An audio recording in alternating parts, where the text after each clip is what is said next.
హుజూరాబాద్ లో బీజేపీ రెండు వర్గాలుగా విడిపోయింది.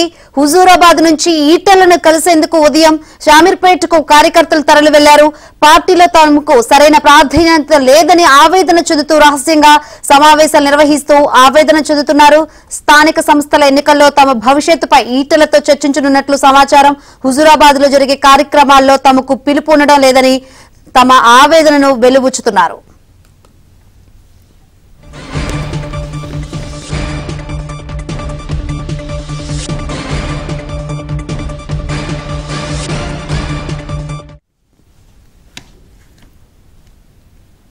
మరోవైపు ఈటల వర్గానికి చెందిన హుజూరాబాద్ అసెంబ్లీ కన్వీనర్ గౌతమ్ రెడ్డి పార్టీకి రాజీనామా చేశారు.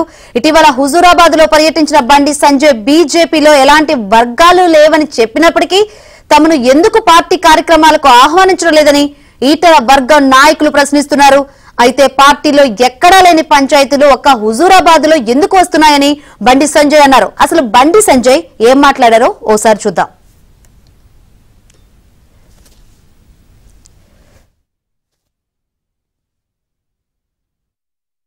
నేను మా ఇంటర్నల్ మీటింగ్ లో కూడా చాలా సందర్భాలు చెప్పిన బండి సంజయ్ వర్గం అని చెప్పి బండి సంజయ్ కోసం పనిచేస్తే కూడా దానికి క్షమించే ప్రసక్తి లేదు. వ్యక్తి కోసము గ్రూపులు కట్టడానికి అది బండి సంజయ్ కోసం పనిచేసినా ఎవరి కోసమో పనిచేస్తే అలా టికెట్ 80% ఇవ్వం. పార్టీ కోసం పనిచేయాలి. ఇది ఎక్కడ వచ్చినా నీకు ఎన్ని చూసినా భారతీయ జనతా పార్టీలో ఈ వర్గం ఆ వర్గం ఉండదు. ఎవరు అనుకుంటే వాళ్ళు మూర్ఖత్వం. జెండా కోసం పనిచేయాలి, పార్టీ కోసం పనిచేయాలి. వ్యక్తి కోసం పనిచేస్తే పార్టీలు ప్రోత్సాహం ఉండే ప్రసక్తి లేదు. నా కోసం పనిచేస్తా ఉండదు, ప్రసక్తి లేదు. దాన్ని ఎప్పుడు ప్రోత్సహించాము, దాన్ని అనుమతించాము. దాన్ని హుజూరాబాద్ నియోజకవర్గంలో కరీంనగర్ పార్లమెంట్ లో ఆ పద్ధతి పోయింది. ఎక్కడ లేని సమస్య ఎక్కడికి వస్తున్నది, ఎక్కడ లేని సమస్య ఎక్కడికి వస్తున్నది. ఎవరైనా కూడా ఎవరి రాజకీయ భవిష్యత్తు కూడా మనం కష్టపడి ఇప్పుడు గట్లంటే బండి సంజయ్కి పార్టీకి హుజూరాబాద్ లో తక్కువ ఓట్లు రావాలని కొంతమంది పనిచేసినారు. వాళ్ళ టికెట్ ఇవ్వమంటారా? చెప్పు ఇవ్వమంటారు టికెట్లు? ఎంత కష్టపడి పనిచేశారు. వీళ్ళు ఏ వర్గం? ఈయన ఎవరు రాజు చేయండు? ఈయనకి ఎదిగిస్తున్న నిధులు, వీళ్ళకి ఎదిగిస్తున్నా వీళ్ళకి ఎదిగిస్తున్న నిధులు అసలు వర్గాలు ఇక్కడ అది కార్యకర్తలు తెలుసు తప్ప ఇప్పుడు చేరినప్పుడు నేను అంత యాక్టివ్గా లేను. నేను ఎవరు వర్గం నాకే తెలుస్తుందన్న. నాకు ఎవరు అసలు పనిచేస్తున్నాయి.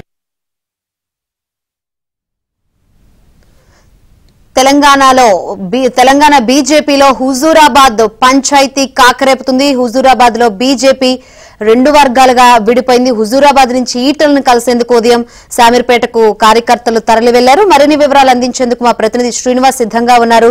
శ్రీనివాస్, అసలు హుజూర్ నగర్ లో ఏం జరుగుతుంది అనుకోవచ్చు? బండి సంజయ్ మాట్లాడుతూ పార్టీ కోసం జెండా కోసం పనిచేసే వాళ్ళకి టికెట్ అంటున్నారు. ఇటేమో ఈటల కార్యకర్తలు సంబంధించిన వారు అసంతృప్తితో ఉన్న పరిస్థితులు ఏం జరుగుతుంది అనుకోవచ్చు?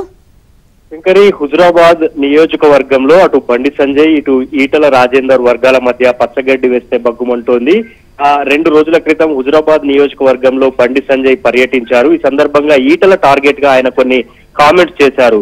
ఈటల రాజేందర్ బీజేపీలో చేరిన సమయంలో కొంతమంది ఈటల రాజేందర్ తో బీఆర్ఎస్ నుంచి బీజేపీలో చేరారు. అయితే ఈటల రాజేందర్ వర్గానికి కొంత అన్యాయం జరుగుతోంది, పార్టీ కార్యక్రమాల్లో ఆయనను కలుపుకొని ఆ ఈటల అనుచరులను కలుపుకొని పోవడం లేదంటూ వారు కొంత అసంతృప్తి వ్యక్తం చేశారు. ఇటీవల బండి సంజయ్ పర్యటన సందర్భంగా కూడా ఆ బండి సంజయ్ పర్యటనలో వారెవరూ కనిపించలేదు. ఈ నేపథ్యంలో స్థానిక సంస్థలు వస్తున్నాయి కాబట్టి తమ భవిష్యత్ ఏంటి, తమ కార్యాచరణ ఎట్లా ఉండాలి, తమకు పార్టీ తరఫున టికెట్లు వస్తాయా రావా అన్న ఆందోళనలో ఈటల రాజేందర్ వర్గం ఉంది. ఈ నేపథ్యంలో హుజూరాబాద్ నియోజకవర్గం నుంచి కొంతమంది ఆయన అనుచరులు హుజూరాబాద్ నుంచి కార్లలో షామీర్పేటలోని ఈటల నివాసానికి వెళ్లారు. అక్కడే తమ భవిష్యత్ కార్యాచరణ పైన డిస్కస్ చేయబోతున్నారు. ఈటల రాజేందర్ హుజూరాబాద్ ఎమ్మెల్యేగా ఓడిపోయిన తర్వాత మల్కాజిగిరి వెళ్లారు, అక్కడ ఎంపీగా గెలిచారు. ఈ నేపథ్యంలో హుజూరాబాద్ నియోజకవర్గంలో ఆయన కొంత పర్యటన కూడా తగ్గించారు. అయితే ఆయన అనుచరులకు మాత్రం కొన్ని కష్టాలు మొదలయ్యాయి. ఎందుకంటే ఆయన పట్టించుకోకపోవటము, ఇటు బండి సంజయ్ కూడా కొంచెం వారిని దూరం పెడుతూ ఉన్నట్టు అనిపిస్తూ ఉండటంతో వారంతా ఆవేదన చెందారు. ఈ నేపథ్యంలో బండి సంజయ్ కూడా హుజూరాబాద్ లో కామెంట్స్ చేయడంతో ఈటల వర్గం మరింత కొంత అసంతృప్తిగా వ్యక్తం చేస్తూ ఈటల దగ్గరికి అయితే వెళ్లారు. ఈటల రాజేందర్ పై గతంలో కాళేశ్వరం అంశంలో కూడా బండి సంజయ్ కొంత వ్యతిరేకిస్తూ మాట్లాడిన నేపథ్యంలో ఈ హుజూరాబాద్ పాలిటిక్స్ ఒక్కసారిగా వేడెక్కాయి. Shankari, right, thank you Srinivas.